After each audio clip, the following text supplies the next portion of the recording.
આદેશ.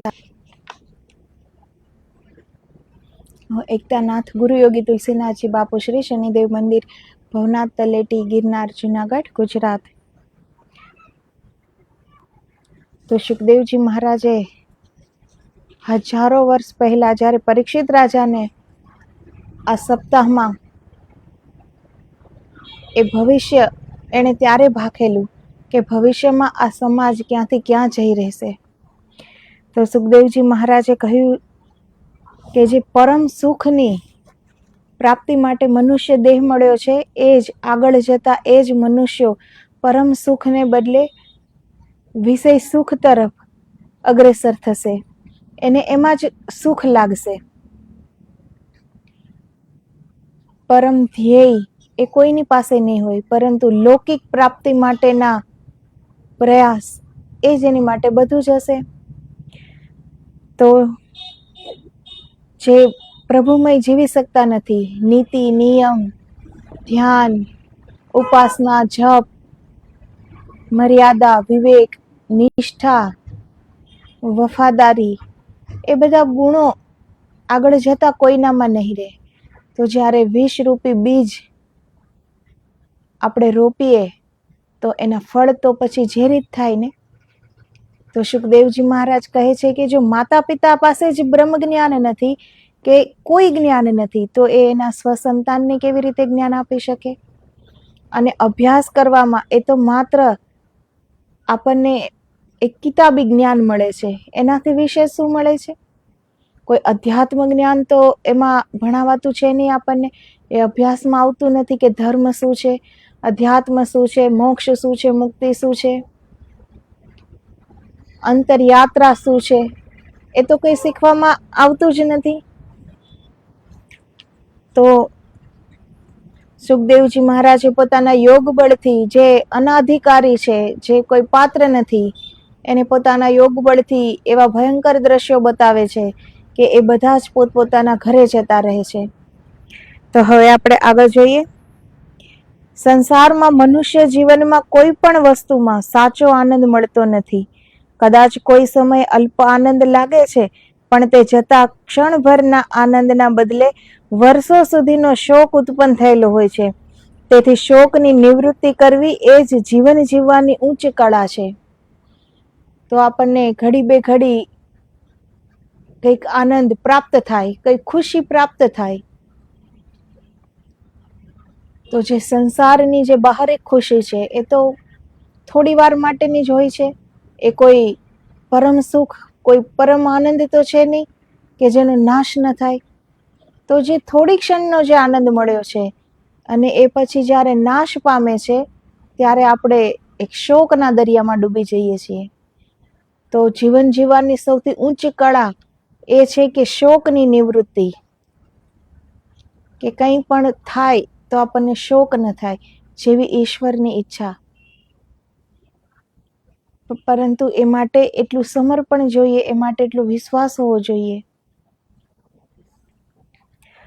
નિંદાથી પર થવાથી કે ક્ષમા ગુણવાળા થવાથી પણ સાચી અને પૂર્ણ શોક નિવૃત્તિ થતી નથી.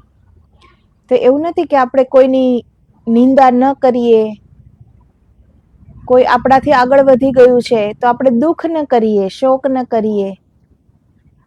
કોઈ આપણાથી સારું છે તો શોક ન કરીએ, એની ઈર્ષા ન કરીએ. તો જે એવા ગુણ આવી જાય આપણામાં તો પણ એ પૂર્ણ શોક નિવૃત્તિ નથી. પરંતુ દ્રઢ મોક્ષ ભાવના જાગૃત થવાથી શોક મુક્તિ, આત્માનું સુખ અને બ્રહ્માનંદ પોતાના જ્ઞાન કર્મના પ્રમાણમાં દરેકને અવશ્ય પ્રાપ્ત થશે. તો જ્યારે મોક્ષની ઈચ્છા જ્યારે પ્રગટ થાય છે અંદરથી, ત્યારે શોકની નિવૃત્તિ આપોઆપ થઈ જાય છે. જેવી રીતે સૂર્ય જ્યારે ઉદય થાય છે સવારમાં, તો રાત્રિ એને કંઈ આપણે જવાનું કોઈ આદેશ નથી આપવો પડતો. પ્રકાશનું આવવું એ જ અંધકારનો નાશ છે. તો એવી રીતે અંદર પણ આપણી એક મોક્ષની ઈચ્છા જો જાગૃત થઈ તો પછી શોકની નિવૃત્તિ થઈ જશે. એક પ્રકાશની પ્રાપ્તિ થાય, જેવી રીતે સૂર્ય ઉદિત થાય છે અને અંધકારનો નાશ થઈ જાય છે. એવી જ રીતે સારી ઈચ્છાઓ અંદર પ્રગટ થશે તો ખરાબ જે પણ મનોકામનાઓ છે, જે પણ વિષય વાસના છે, જે પણ બાહરિક સુખની, ભૌતિક સુખની, લૌકિક સુખની એષણાઓ છે, એ બધું આપોઆપ નાશ થઈ જશે. શ્રી કૃષ્ણ પ્રભુએ એકલા અર્જુન માટે ગીતા કહી નથી, પરંતુ ભાવિના મનુષ્યો માટે ગીતા કહી છે. જેમ અર્જુન શોકથી ત્રસ્ત થયેલો હતો, તેની આંખમાં આંસુ હતા. તે સમયે અર્જુને ભગવાનને પૂછ્યું છે કે આ તો શું, પણ આખા વિશ્વનું સામ્રાજ્ય મળતું હોય તો પણ મારે જોઈતું નથી, કેમ કે તે ન મેળવવા કરતાં મેળવવામાં વધુ શોક સમાયેલો છે.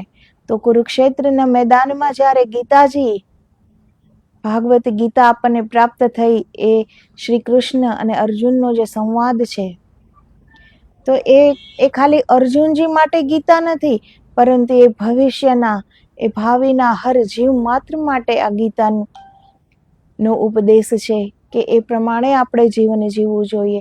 તો એમાં અર્જુનજી શું કહે છે શ્રી કૃષ્ણ ભગવાનને કે આ ખાલી હસ્તિનાપુર તો શું, ખાલી આ એક રાજ્ય તો શું, પરંતુ પૂરા વિશ્વનું સામ્રાજ્ય પણ જો મને પ્રાપ્ત થઈ જાય તો પણ મારે નથી જોઈતું, કેમ કે આ મેળવવામાં જે શોકની પ્રાપ્તિ છે, જે શોક થશે, જે દુઃખ થશે, એમાં પછી શાંતિ ક્યાં મળશે? તો આ બધું મેળવવામાં જ શોક છે. તો જેટલું આપણે મેળવવાની આકાંક્ષાઓ રાખતા જઈશું, જેટલી આપણી ઈચ્છાઓનો ગ્રોથ વધતો જશે, જેટલા આપણે બહિર્મુખી થતા જઈશું, એટલા જ આપણે શોકની નજદીક જતા જઈશું. માટે મારા આત્માને શાંતિ મળે અને શોક દૂર થાય તેવો ઉપાય બતાવો. આ રીતે મનુષ્ય માત્રના હૃદય શોકથી ઉકળી રહ્યા છે, અને શોકની નિવૃત્તિ કરવી તે જ માનવ જન્મનું પરમ ધ્યેય છે. સંસારમાં કોઈ મનુષ્યને શોક જોઈતો નથી, તેમજ કોઈને શોક પ્રિય લાગતો નથી, પરંતુ શોકને દૂર કરવાનો ઉપાય શું? તો આપણું જે પરમ ધ્યેય છે એ તો મોક્ષ પ્રાપ્તિનું છે, પરંતુ જેવી રીતે અંદર જ્ઞાનનો પ્રકાશ થાય છે, જ્ઞાનનો પ્રકાશ થતા તત્કાલ અંધકાર, અજ્ઞાન રૂપી અંધકારનો નાશ થઈ જાય છે. તો જે પણ આપણે આ ભૌતિકતા તરફ, લૌકિક સુખો તરફ, વિષયો તરફ આપણે જઈ રહ્યા છીએ, તો એ આપણી અજ્ઞાનતા જ છે ને, કે આપણી પાસે જ્ઞાન નથી કે આપણે શું કરવું જોઈએ, ક્યાં જવું જોઈએ, કઈ યાત્રા આપણા માટે બરાબર છે, એ આપણને જ્ઞાન નથી.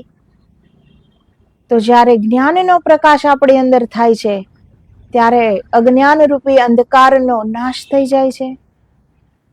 એને નાશ કરવા માટે બીજા કોઈ વિધિ વિધાનની જરૂર નથી પડતી. જેવી રીતે સૂર્ય ઉદિત થાય છે અને અંધકારનો નાશ થઈ જાય છે, એને કંઈ કરવો નથી પડતો, નથી એને કોઈ આદેશ આપવો પડતો, પરંતુ એ સ્વતઃ જ્યાં પ્રકાશ છે ત્યાં અંધકારનો નાશ છે. તો જ્યાં જ્ઞાન છે ત્યાં અજ્ઞાન રહી જ નથી શકતું.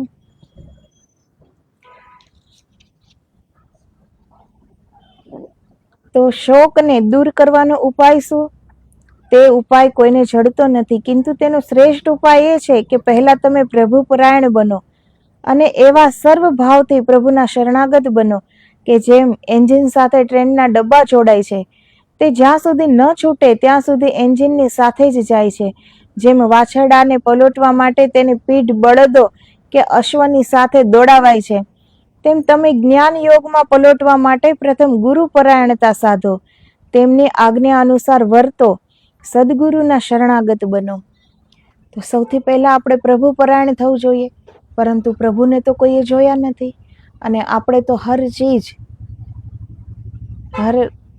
ચીજમાં આપણે એક દલીલ હોય છે, તર્ક હોય છે કે આપણે ક્યાં જોયા છે, ઈશ્વર છે કે નહીં આપણે ક્યાં જોયા છે.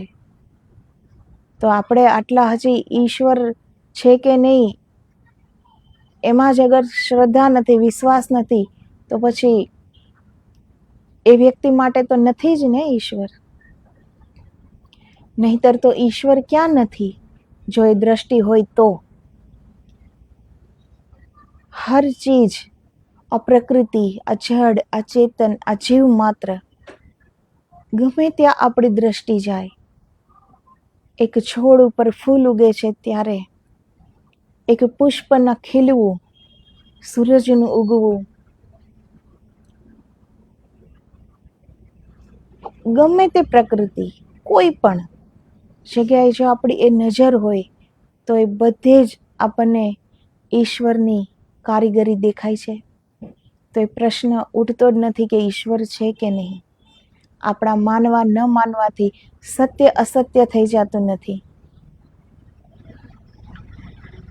તો સદગુરુના શરણાગત બનો, કેમ કે આપણે ઈશ્વરને જોયા નથી પરંતુ સદગુરુને તો જોયા છે ને. આપણું ધ્યાન આપણે એના ચરણમાં તો લગાવી શકીએ છીએ ને. આપણે ગુરુ વચનનું પાલન તો કરી શકીએ છીએ ને. ઈશ્વરની જે આજ્ઞા છે એ તો આપણી અંદર આપણું ચૈતન્ય, જે આપણું ચિત્ત છે, ચૈતન્ય છે, એ ચૈતન્ય આપણને હર પલ એક દિવ્ય સંદેશ આપે છે, ઈશ્વરીય સંદેશ. આપણને પરમાત્મા હર ક્ષણ કહે છે કે શું કરવું શું ન કરવું, પરંતુ એ સાંભળવા માટે આપણી પાત્રતા નથી. પરંતુ સદગુરુના શબ્દો તો આપણે સાંભળી શકીએ છીએ ને, કેમ કે આપણે હજી બહારના જ આ કાન છે ચર્મરૂપી, તો આપણે બહારની વાત તો સાંભળી શકીએ છીએ ને. તો સદગુરુના જે વચન છે એના ઉપર આપણે ચાલીએ.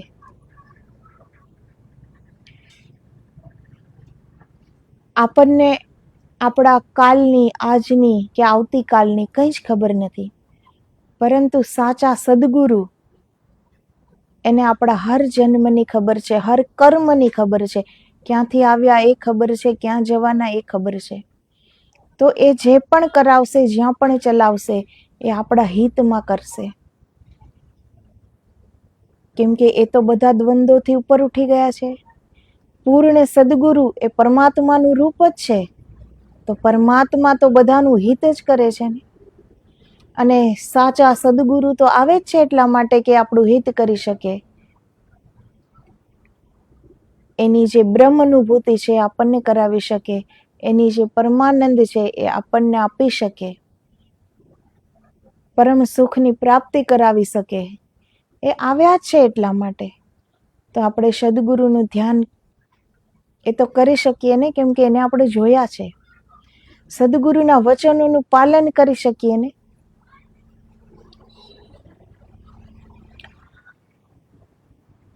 તો સદગુરુના શરણાગત બનો એટલે પ્રભુ પરાયણતા આપોઆપ પ્રાપ્ત થશે. સદગુરુની કૃપા તો અનવરત વરસે છે, પરંતુ આપણે જો આપણું પાત્ર જ ઊંધું હોય તો વરસાદ ગમે એટલો વરસતો હોય તો એ પાત્ર તો ખાલી જ રહી જાય ને. ભરાવા માટે પાત્ર સીધું હોવું જોઈએ ને, તો ભરાય. તો સદગુરુનું અગર શરણમાં આપણે સમર્પિત થઈ ગયા તો સમજો પ્રભુ પરાયણ થઈ ગયા. કેમ કે સદગુરુ અને ઈશ્વરમાં કોઈ ભેદ નથી. સદગુરુ એ પરમાત્માનું જ રૂપ છે. અહીં હર એક પરમાત્માનો જ અંશ છે, પરંતુ સાચા સદગુરુ એની સ્વ અનુભૂતિ કરી લીધી કે એ કોણ છે. તો એ પરમાત્મામાં એકાકાર બની ગયા છે, એનું જ રૂપ બની ગયા છે. તો સદગુરુમય બનવું એટલે જ પ્રભુ પરાયણ થવું, ઈશ્વરમય બનવું, એ બે એક જ વાત છે.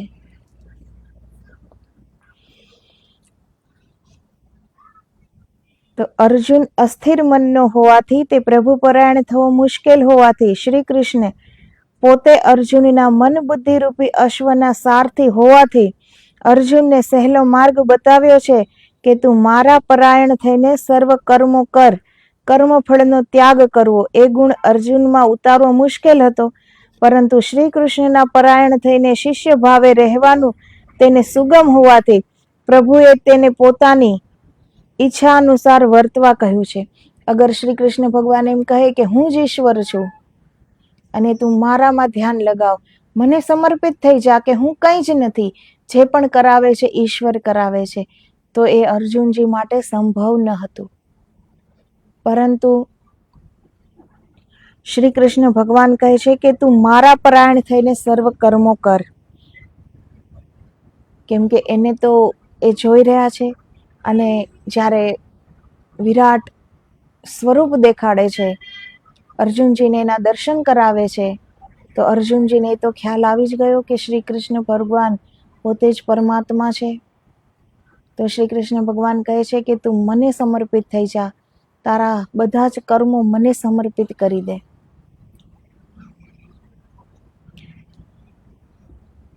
એટલે તેમાંથી ગર્ભિત રીતે કર્મફળના ત્યાગનો માર્ગ બતાવ્યો છે. કેમ કે મનુષ્ય માત્ર દરેક કર્મ પોતાના સ્વાર્થ માટે કરે છે, કિંતુ કોઈ પણ કાર્ય સ્વાર્થ વિના કરતા નથી. અર્જુન સ્વાર્થ ભાવના ત્યાગે તે હેતુથી તમામ કર્મફળોનો ત્યાગ કરી શ્રી કૃષ્ણ કર્મફળ મને પોતાને અર્પણ કરવા કહ્યું છે. સાથી કે જો અર્જુનમાંથી કર્મફળની અપેક્ષા જાય તો જ તે કલ્યાણના પરમ માર્ગે ચડી શકે. પરમાત્માનું શાશ્વત મોક્ષ પદ મેળવવા સર્વ ભાવ વડે પરમાત્માના શરણાગત બનવું તે અર્જુન માટે અસંભવિત હોવાથી અને અર્જુનને માત્ર પાપથી જ છૂટવાની ઈચ્છા હોવાથી શ્રી કૃષ્ણે તેને પાપ મુક્ત કરવા કહ્યું છે. તો જ્યારે આ ગીતાજીનો ઉપદેશ આપ્યો શ્રી કૃષ્ણ ભગવાને, ત્યારે અર્જુનજીની કઈ મોક્ષ પ્રાપ્તિની ઈચ્છા ન હતી, બીજી કોઈ કામના ન હતી, પરંતુ અર્જુનજીને શેનો ડર હતો કે આટલાના મૃત્યુ અગર અમારા કારણે થયા, અમારા હાથે થયા, તો અમે કેટલા પાપ બંધનમાં બંધાઈ જશું. તો એને ડર હતો પાપનો. એટલે શ્રી કૃષ્ણ ભગવાને એને એની રીતે સમજાવે છે કે એના પાપ બંધનમાંથી એને મુક્ત કરાવી શકે, કે તું જે પણ કર્મ કરે છે એ તું મને સમર્પિત કરી દે, કે એ હું કરતો જ નથી એવી ભાવનાથી કર. શ્રી કૃષ્ણે તેને પાપ મુક્ત કરવા કહ્યું છે, પણ અર્જુન કર્મફળની અપેક્ષા ત્યાગી ન શક્યો અને કૃષ્ણનો શરણાગત બની શક્યો નહીં. તેથી તેની સદગતિ થઈ ન હતી. તેથી કેટલાકને માટે સ્ત્રી, પુત્ર, ધન, સંપત્તિ આદિના મોહનો ત્યાગ એ જ યોગ્ય સંન્યાસ છે. સંન્યાસનો તેમજ ત્યાગનો અર્થ એક જ છે એમ બાહ્ય દ્રષ્ટિએ જણાય છે. તો એ બાહ્ય દ્રષ્ટિએ દેખાય છે કે સંન્યાસ અને ત્યાગનો અર્થ એક જ થાય છે. અગર અંદરથી કઈ છૂટ્યું નથી, હજી અંદર મોહ, માયા, ઈર્ષ્યા, દ્વેષ, દંભ, લાલચ હરેક દોષ ભર્યા પડ્યા છે, અને આપણે ઉપરથી ખાલી વસ્ત્ર બદલી લઈએ કે અમે સંન્યાસી છીએ, તો શું એ સંન્યાસી થઈ જાય છે? જેને અંદરથી વિરક્તિ નથી આવી, વૈરાગ્ય નથી આવ્યો, એ ત્યાગવું પડ્યું છે. રંગીન કપડા ત્યાગવા પડ્યા છે, ઘર પરિવાર ત્યાગવા પડ્યા છે. એ કે છૂટ્યા નથી, મનમાં તો સાથે જ છે, છૂટ્યું કંઈ જ નથી, એ બાહરિક ત્યાગવું પડ્યું છે. તો એને કઈ સંન્યાસ કહેવાય? એને કઈ સંન્યાસી કહેવાય? તો પરંતુ ત્યાગ વડે કોઈ કાર્ય સિદ્ધિ થતી નથી, કેમ કે ત્યાગ કરીને નિષ્કર્મ બેસી રહેવા વાળું જીવન નિરુપયોગી છે. પરંતુ સંન્યાસના માર્ગે જે મોક્ષ પ્રાપ્તિ માટે કર્મ કરવા, સંન્યાસ જીવન શ્રેષ્ઠ છે. અગર કોઈ કહે કે હું તો ઈશ્વરને સમર્પિત થઈ ગયો, હવે મારે કઈ કરવાનું કામ છે જ નહીં, તો એ એવી રીતે બેસી જાય છે, તો એ તો ખોટું છે ને. આ કર્મ ભૂમિ છે, અહીં સૌએ કર્મ કરવું પડે છે. તો એ જે બેસી રહે છે તો એનું જીવન તો નિરુપયોગી છે ને. જીવન કેવું હોવું જોઈએ કે જીવનમાં આપણો પરમ ધ્યેય મોક્ષ પ્રાપ્તિ, એ માટે આપણે હંમેશા તત્પર રહીએ, મહેનત કરીએ, પરિશ્રમ કરીએ, અને બીજાને પણ એ માર્ગે આપણે લઈ જઈ શકીએ. અગર આપણે એ માર્ગ જોયો હોય તો આપણે બીજાને લઈ જઈ શકીએ. તો આપણે મનુષ્ય જીવન, સ્વયંનું કલ્યાણ તો આપણે કરવાનું જ છે, પરંતુ બીજાને પણ એ માર્ગ બતાવવાનો છે, બીજાને પણ ત્યાં લઈ જવાના છે. એ કહેવાય છે મનુષ્યની માનવતા, કે એ જ્યાં એને જે આનંદની ઉપલબ્ધિ થઈ છે એ આનંદ બધાને એ ઉપલબ્ધ કરાવી શકે. તો એ માટે સંન્યાસી છે એ જીવન શ્રેષ્ઠ છે, કેમ કે એ પ્રભુમય જીવન જીવે છે. એનું એક આદર્શ છે, એનું એક લક્ષ્ય છે કે મારે અહીં પહોંચવાનું છે. તો સાવ ખાલી બેસી રહેવા કરતા સંન્યાસી જીવન શ્રેષ્ઠ છે? કે એને યાદ તો રહે છે કે હું સંન્યાસી છું તો મારે આ કરવાનું છે, નહીતર મારા બંને જીવન બગડશે, નહીં સંસારનો નહીં સંન્યાસનો. જેવી રીતે આપણે આદિ છીએ ને, હાથમાં માળા હોય તો આપણને આપણું મન ક્યાંય બીજે જતું રહે તો પણ જો હાથમાં માળા હોય તો આપણને પાછું યાદ આવી જાય છે કે આપણે આ માળાનો મંત્ર જપ કરીએ છીએ, ભગવાનનો મંત્ર જપ કરીએ છીએ, એ કરવાનો છે અત્યારે. તો આપણે હંમેશા યાદ કરવા માટે કંઈક ને કંઈક સામે જોઈએ. આદિ બની ગયા છીએ, પ્રભુમાં પૂર્ણ પ્રેમ નથી. જેવી રીતે કોઈ વ્યક્તિને આપણે પ્રેમ કરીએ તો શું એનું કઈ આપણે વિધિવત અનુષ્ઠાન કરીએ છીએ કે આપણને યાદમાં જ રહી જાય? પરંતુ એ આપણી યાદમાં જ હોય છે, એને કઈ અલગથી યાદ કરવા પડે છે? કેમ? કેમ કે આપણે એને પ્રેમ કરીએ છીએ. તો પછી ઈશ્વરને કેમ આપણે અલગથી યાદ કરવા પડે છે? કેમ કે આપણે ઈશ્વરને પ્રેમ કરતા નથી. એનું એ જ નિશાની થઈને કે ઈશ્વરને અગર અલગથી યાદ કરવા પડે છે, એ યાદ રહેતા નથી, તો એનો મતલબ છે કે આપણે ઈશ્વરને પ્રેમ કરતા નથી. નહીતર તો એ પણ યાદ રહી જાત ને. કોઈ પણ પ્રેમી હોય છે, શું એના પ્રેમીને યાદ કરવા માટે કોઈ માળા હાથમાં લઈને બેસે છે, કોઈ એનું અનુષ્ઠાન કરે છે કે હવે એને યાદ રહે? એને યાદમાં જ હોય છે, યાદ કરવું નથી પડતું, એ યાદમાં જ હોય છે, કેમ કે એને પ્રેમ છે. તો જ્યાં સુધી ઈશ્વરમાં આપણી પ્રીતિ ન જાગે, પ્રેમ ન જાગે, ત્યાં સુધી તો કંઈ જ પ્રાપ્ત થતું નથી. પરમાત્મા એ પ્રેમનું રૂપ છે, એને પ્રેમથી જ પામી શકાય, બીજો કોઈ રસ્તો નથી. તેથી ગીતાજીમાં અર્જુનનો શોક દૂર કરવા મોક્ષ સંન્યાસનો આખો અધ્યાય છે.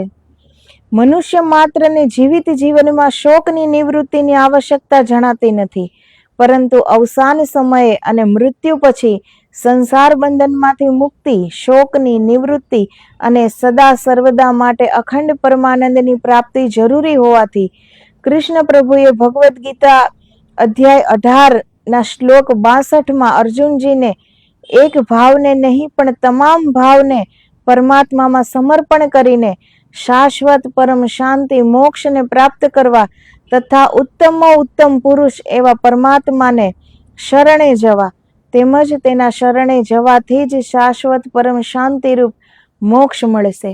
તો શ્રી કૃષ્ણ ભગવાનને કે અર્જુનને પણ મોક્ષ પ્રાપ્ત થાય એ માટે જ્યારે ગીતાજીમાં એ ઉપદેશ આપે છે કે તારા પરમ આનંદની પ્રાપ્તિ કરવી હોય તો શોકની નિવૃત્તિ એ જરૂરી છે. શાશ્વત પરમ શાંતિ મોક્ષને પ્રાપ્ત કરવા માટે પરમાત્માના શરણે, એના ચરણ શરણમાં સમર્પિત થઈ જવું પડે છે. એ જ એની કુંજી છે. અગર તાળું ખુલ્લું હોય તો ચાવી પણ જોઈએ ને. તો આ ચાવી છે મોક્ષ પ્રાપ્તિની, કે પ્રભુને સમર્પિત થઈ જાઓ, હર કર્મ એને સમર્પિત કરી દો.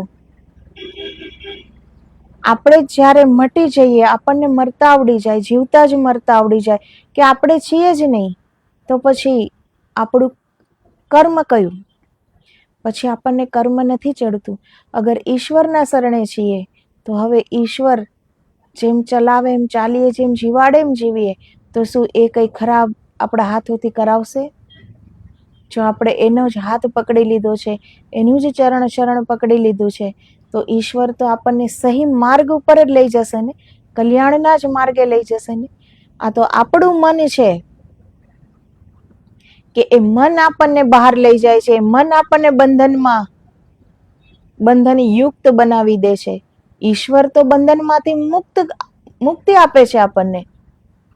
ઈશ્વર તો મુક્ત છે, ઈશ્વર જ મોક્ષ છે.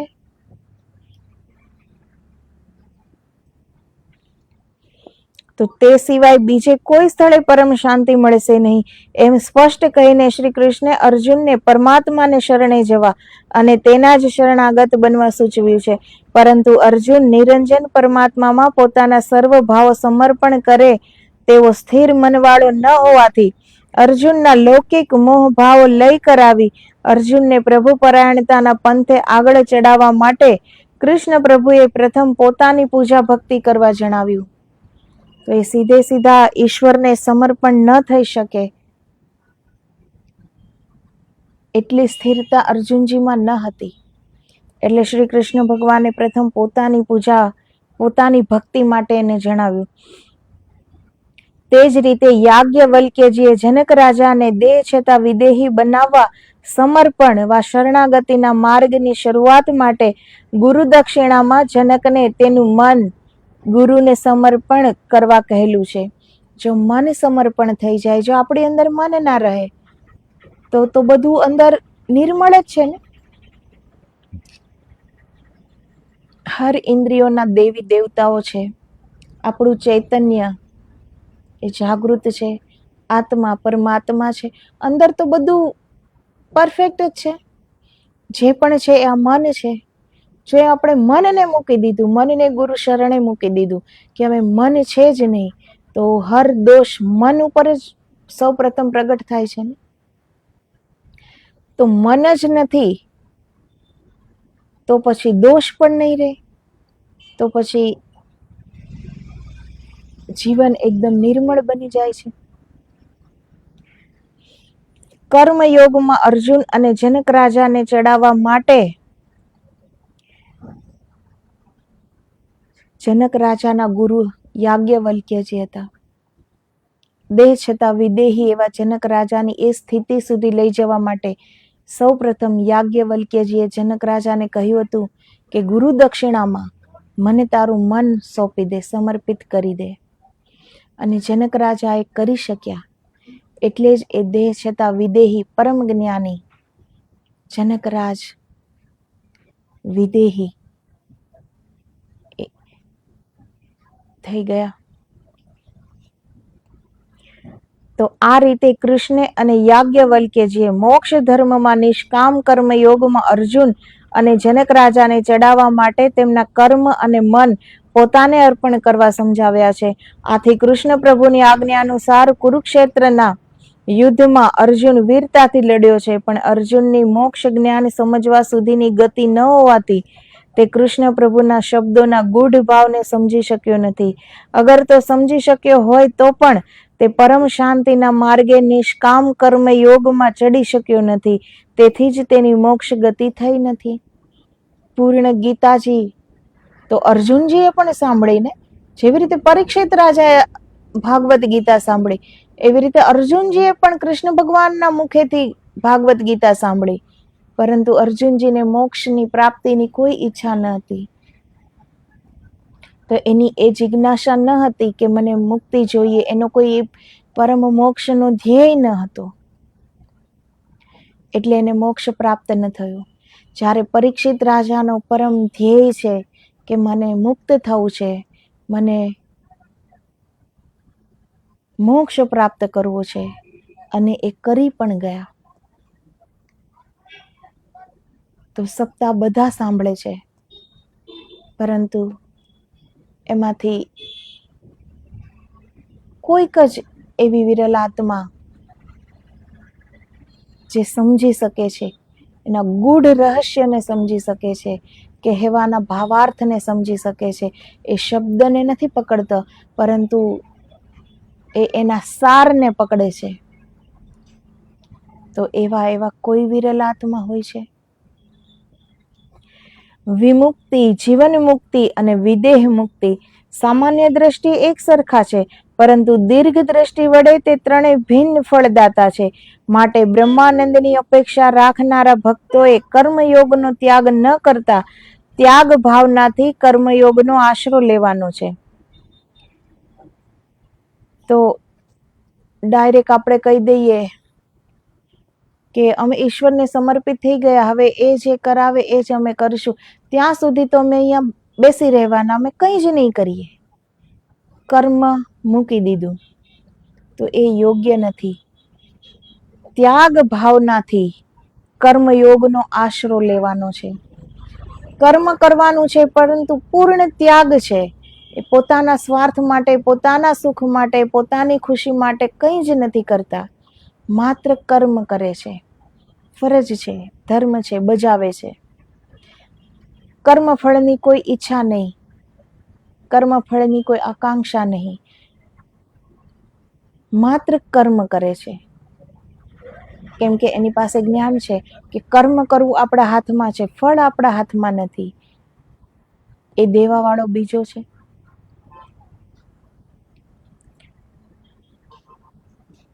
તો કર્મ તે જ નિષ્કામ કર્મ છે. ત્યાગ ભાવનાથી કોઈ કર્મ કર્યું છે તો એ નિષ્કામ કર્મ જ છે. એ કર્મ આપણી ઉપર ચડતું જ નથી. કેમ કે આપણી અંદર પૂર્ણ વિરક્તિ છે, વૈરાગ્ય છે, ત્યાગ છે. આપણે વચ્ચેથી હવે હટી ગયા છીએ. હર પડદા હટી ગયા છે. આપણા અને પરમાત્મા વચ્ચે જે પડદાઓ છે એ હટી ગયા છે. હવે આપણે છીએ જ નહીં, તો અંદર માત્ર પરમબ્રહ્મ પરમાત્મા છે. તો પછી એ જ કર્મ કરે છે. પછી આપણે ક્યાં કરીએ છીએ? તો એ જ કર્મ નિષ્કામ કર્મ છે. કર્મ કરીએ છતાં નિષ્કામ કર્મ છે એ. તો માટે કર્મ કરનાર જીવોને નિષ્કામ કર્મ યોગ જ કલ્યાણ કરતા તેમજ વિશ્વના સચરાચર જીવોને શોક ગ્લાનિથી મુક્ત કરનાર અને સુખ શાંતિ આનંદ આપનાર છે. કંઈ પણ કરીએ જીવનમાં, કોઈ પણ કાર્ય, તો એમાં આપણે ફળની આશા તો હોય જ છે, કોઈ સ્વાર્થની. એની અંદર બધી જ આશાઓ એકઠી અંદર થયેલી હોય છે. પછી એ પૂરું ન થાય તો આપણે દુઃખમાં ડૂબી જઈએ છીએ, શોક, સંતપ્ત હૃદય થઈ જાય છે. તો બધી રીતે આપણે દુઃખી થઈ જઈએ છીએ. પરંતુ નિષ્કામ કર્મ, કર્મ કરવા છતાં નિષ્કામ, પ્રભુને સમર્પિત. હર કર્મ જે પણ કરીએ છીએ પ્રભુને સમર્પિત. એ કાર્ય આપણું થાય કે ન થાય, ના, અગર એ કાર્ય સફળ થઈ જાય તો એનું સુખ નથી, અને એ કાર્ય અફળ થઈ જાય તો એનું દુઃખ નથી. તો પછી શોક ક્યાં છે? પછી દુઃખ ક્યાં છે? તેથી ગીતામાં યજ્ઞ, તપ, દાન અને ક્રિયા કામના રહિત બ્રહ્મ અર્પણ બુદ્ધિથી પ્રભુ પ્રીત્યર્થે કરવાનું શ્રી કૃષ્ણજીએ ફરમાવ્યું છે. જેનામાં બ્રહ્મ જિજ્ઞાસા નથી તેનાથી ઉપાસના થતી નથી. તેમના ધ્યાન અને લક્ષ્ય પ્રભુમાં લાગતા નથી. તે જેમની વૃત્તિ, દ્રષ્ટિ સમાધિમાં વા ધ્યાન યોગમાં સ્થિર થતી નથી, તેમને બ્રહ્મનિષ્ઠા થાય જ ક્યાંથી? જેનું મન સ્થિર નથી, બુદ્ધિ સ્થિર નથી, ચિત્ત સ્થિર નથી, કોઈને કોઈ વિચારોથી ભર્યું પડ્યું છે મન, બુદ્ધિ કઈક ત્રીજા જ વિચારો કરે છે, ઇન્દ્રિયો કઈ બીજા જ માર્ગે જાય છે, બધું જ ઉથલ પાથલ છે અંદર, તો પછી શાંતિ ક્યાંથી મળે? એ બધાનો બહાવ અંદરની ઓર જ્યારે જાય એક જ માર્ગે શાંતિથી, તો આપણને શાંતિની અનુભૂતિ થાય છે. પરંતુ કેટલી જગ્યાએ આપણે વહેંચાયેલા છીએ. આંખ કઈ બીજું જોવે છે, મન કઈ ત્રીજું, બુદ્ધિ કઈ ચોથું વિચારે છે, ઇન્દ્રિયો કઈ પાંચમી જગ્યાએ જાય છે. તો આપણે કેટલી જગ્યાએ વહેંચાયેલા છીએ, એમાં શાંતિ મળે ક્યાંથી? જીવનમાં સંતોષને પણ ક્યાંય સ્થાન નથી. ગમે તેટલું મળે હજી જોઈએ છે. તો એને સંતોષની ક્યાંથી ખબર પડે? જેના જીવનમાં શાંતિ અને સંતોષ નથી, એના જીવનમાં આનંદ ક્યાંથી હોય? એને ક્યાંથી ખબર પડે કે સુખ શું છે, ખુશી શું છે, આનંદ શું છે? એના માટે તો ફક્ત એક દોડ છે કે અમારો જન્મ થયો છે હરીફાઈ કરવા માટે, કે મારાથી કોઈ આગળ ન વધી જવો જોઈએ. બસ રાત દિવસ એને એ જ જોવાનું છે કે કોઈ મારાથી તો આગળ નથી વધી ગયો ને, હજી હું અહીંથી આટલું કમાઈ લઉં, હજી હું અહીંયાથી આટલું હજી કરી લઉં, હજી આટલું અર્જિત કરી લઉં. બસ રાત દિવસ ભેગું કરવામાં જ એ સમજે છે. તો એના જીવનમાં શાંતિ એ ક્યાંથી? શાંતિનું સ્થાન છે જ ક્યાં? એના મનમાં પણ જગા નથી, બુદ્ધિમાં પણ જગા નથી, ક્યાંય જગા જ નથી. બધું જ ચારે ઓર ભટકે છે. મન, બુદ્ધિ, ચિત્ત એ પોતાની અંદર પણ નથી, એ બધું જ બહાર ભટકે છે. તો પછી શાંતિ ને સ્થાન ક્યાં છે? એટલે જેનામાં બ્રહ્મ જિજ્ઞાસા જાગતી નથી, જેનામાં બ્રહ્મ નિષ્ઠા નથી, એને બ્રહ્મ પ્રાપ્તિની કોઈ ખેવના પણ ન જાગે, એ તરફ ક્યારેય પગલું નહીં માંડે.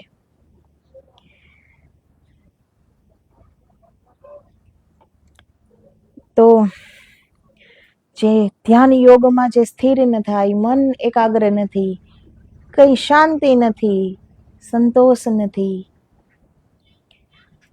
તેમજ બ્રહ્મનિષ્ઠા થયા સિવાય જીવન મુક્તિ, વિદેહ મુક્તિ અને પરમાનંદ કઈ રીતે પ્રાપ્ત થાય? જેઓ ઘરને છોડી શકવાને સામર્થ્યવાન નથી, ધન સંપત્તિ સ્ત્રી પુત્રાદિકને છોડવા જેટલી જેમનામાં હિંમત નથી, પણ જ્યારે તેમને ઘરના સ્ત્રી પરિવાર લાત મારીને કાઢી મૂકે, અગર તેમને મૃત્યુ ઉઠાવી જાય, ત્યારે જ સર્વસ્વ છોડીને ઘરમાંથી જાય, તેવા જે મોહાંધ આત્માઓ છે તેમને ત્યાગનું રહસ્ય સમજાવવું મુશ્કેલ છે. તો આપણે જોઈએ છીએ ને, એટલા મોહાંધ હોય છે, એટલા વિષયાંધ હોય છે, એટલું બધું મમત્વ, એટલું બધું અહમત્વ થી ભર્યા પડ્યા છે માણસ. ઘર, પુત્ર, પરિવાર, સંતતિ, સંપત્તિ, ગાડી, બંગલા, ઘડી બે ઘડીનું સુખ કોઈ છોડી શકતું નથી. પરમાત્મા માટે કોઈ થોડું પણ છોડી શકતું નથી. 3 કલાક પિક્ચર જોઈ શકાય, 3 કલાક શું એક આસન ઉપર બેસીને કોઈ ધ્યાન કરે છે? કેમ કે પિક્ચર જોવામાં આપણને આનંદ મળે છે, સુખ મળે છે, એટલે આપણે જોયું. પરંતુ ઈશ્વરનું ધ્યાન કરવામાં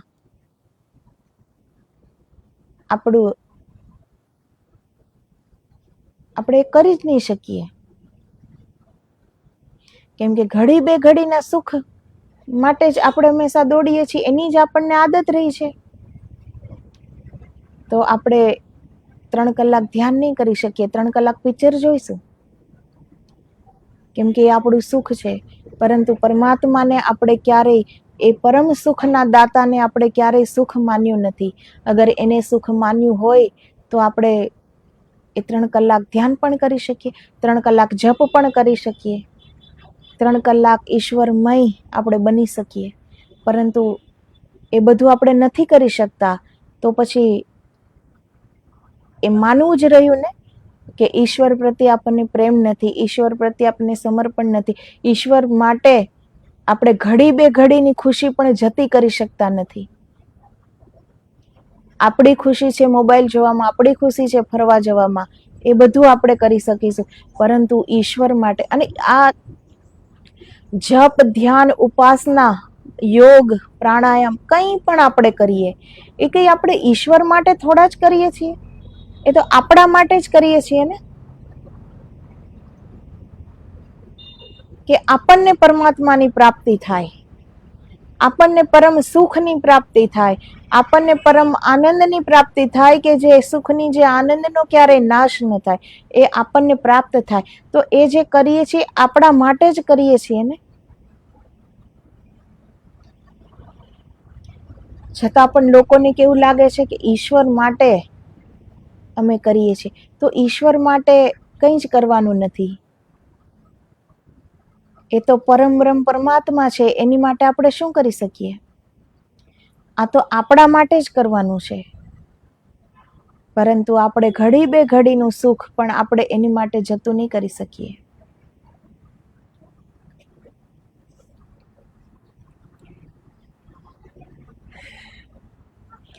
તો પછી એવા મોહાંધ જે આત્માઓ છે, એને અગર ઘરમાંથી ધક્કા મારીને પણ બહાર કાઢી મૂકે ને કુટુંબ પરિવાર, તો એ કુટુંબ પરિવારથી દૂર રહીને પણ એના મનમાં તો એનું સ્ત્રી, પુત્ર, પરિવાર, સંપત્તિ, સંતતિ બધા એ જ મનમાં તો એ જ છે. પછી એનું દુઃખ કરશે, એનો શોક કરશે, એની ગ્લાનિ કરશે,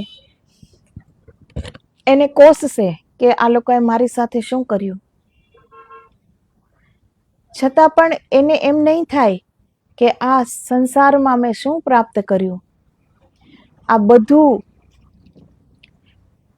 બહિર્મુખી જે ભૌતિક સંપત્તિ, જે લૌકિક સુખ મેં આ બધાને આપ્યું, બધા માટે મેં કર્યું, પરંતુ એ બધા આખરે મને શું આપ્યું, એવું છતાં પણ એ એવું નહીં વિચારે.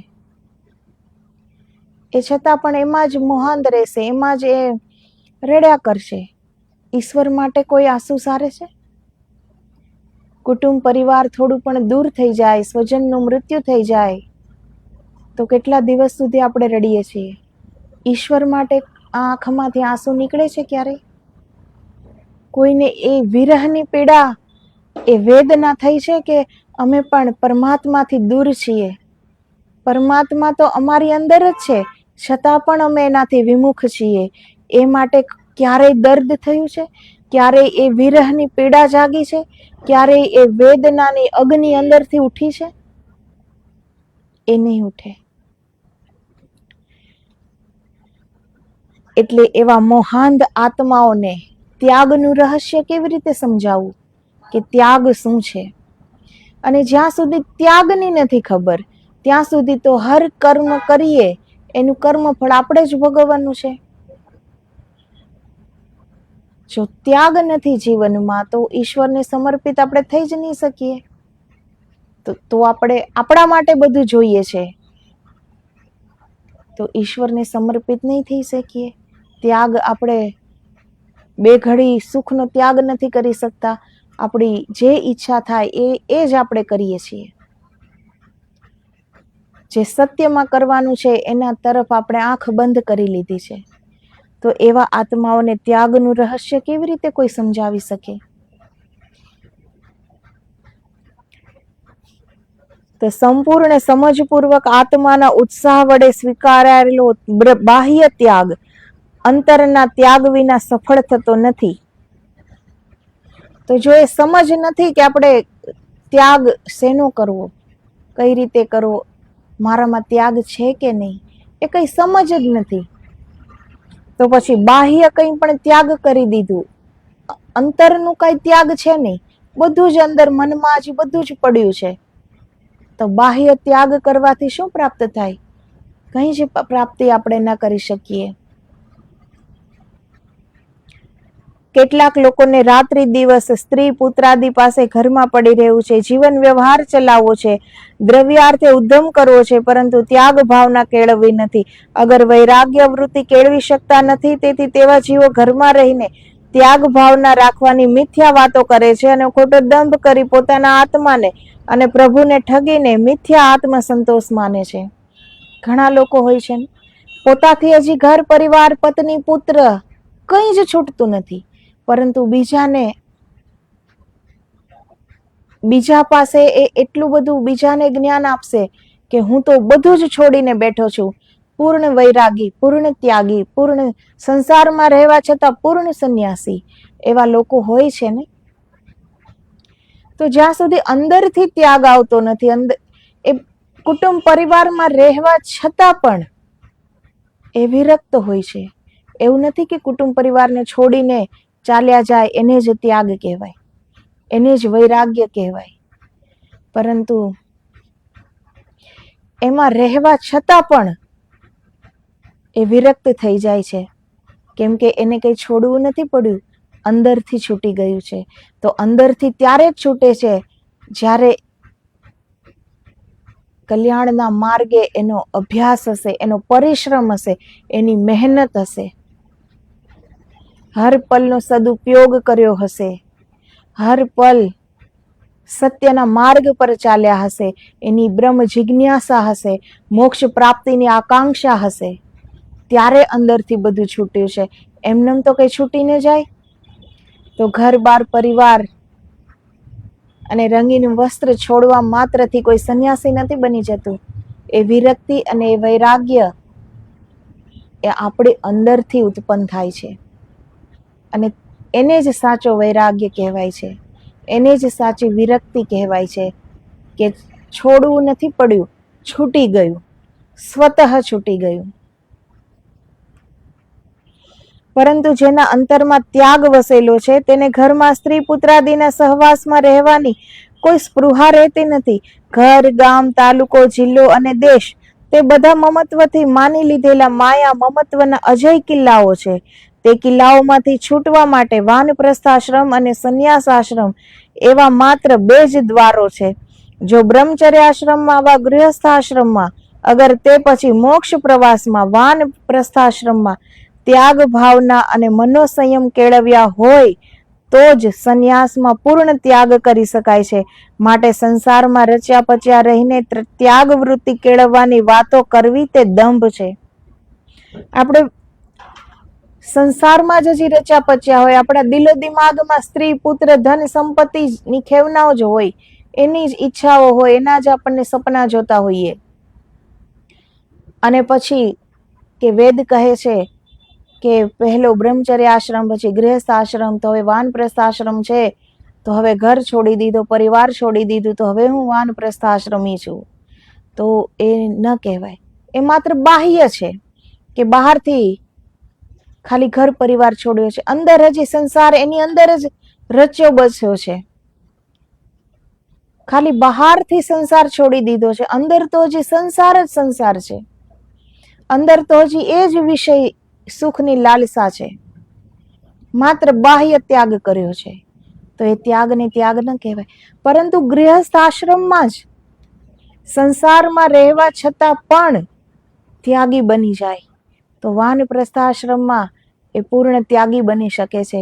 અને જ્યારે વાનપ્રસ્થ આશ્રમ પૂરો થાય અને સંન્યસ્ત આશ્રમ શરૂ થાય ત્યારે ત્યાં સુધીમાં આવતા આવતા એની પાસે પરમ ધ્યેય મોક્ષની પ્રાપ્તિ એનો ધ્યેય બની ગયો હોય છે.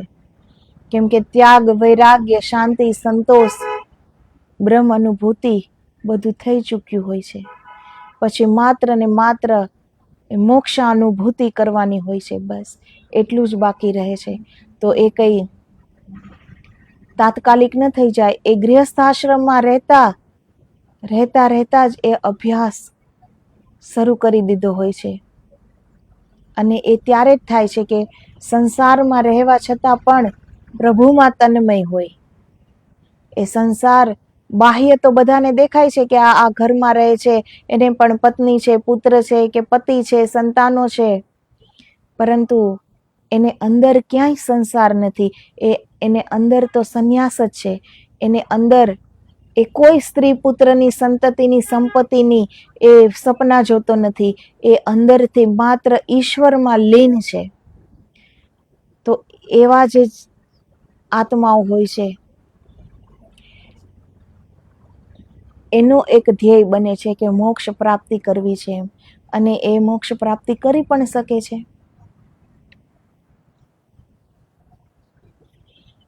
તો સંન્યાસમાં પૂર્ણ ત્યાગ કરી શકાય છે. માટે સંસારમાં રચ્યા પચ્યા રહીને ત્યાગ વૃત્તિ કેળવવાની વાતો કરવી તે દંભ છે.